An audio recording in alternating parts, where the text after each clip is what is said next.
expression of the priests and the Levites and the sages and then the rabbis and the intellectuals and the mystics and the steps of the rabbinic unfolding until the present all express an idea that our woes, our long-term transgenerational problems can be solved in either of two ways.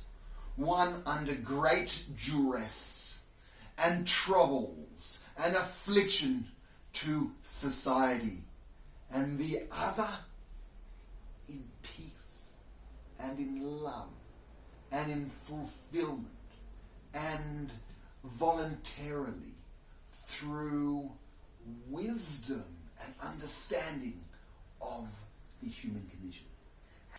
Great religious cataclysms, debates, societal clashes took place over the question of blame for the ossification and the calcification of society. Why was it stopping? Why was the process not working? Why were people suffering?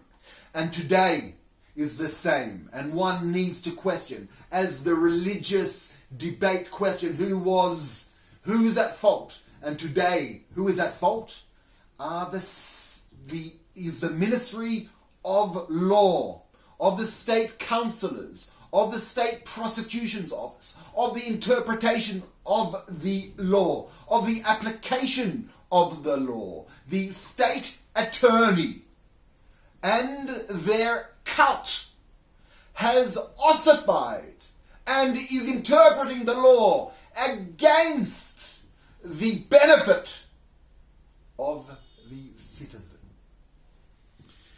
The state attorney's office and the Ministry of Justice in Israel and in many democratic countries of the world has to interpret the basic fundamentals of the law and what they mean.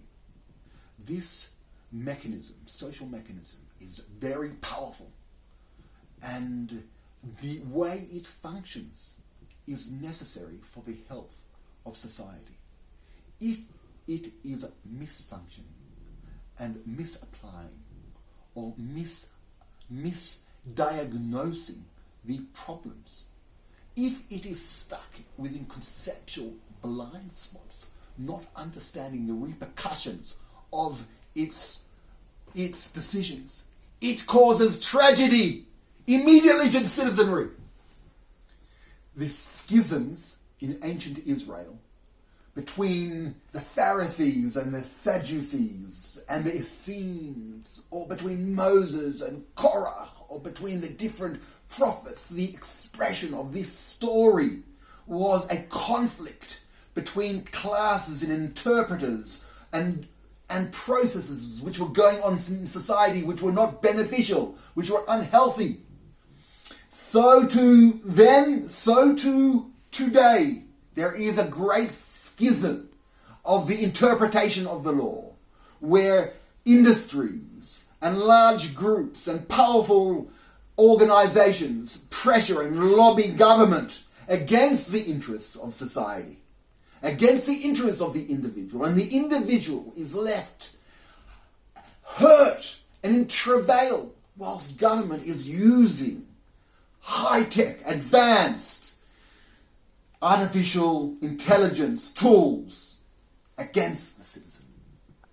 Every sophisticated mechanism, including social mechanisms, need checks and balances, need structures and frameworks and overarching procedures, and need protocols, and that is obvious. The question is what holds them together and girds them into a harmonious and synchronized and productive quality of social life. And the mechanisms to ensure that need to be guarded as treasure. And the mechanism, the guardians, the prosecutors, the state councillors, they are the mechanism, and they need to be reformed.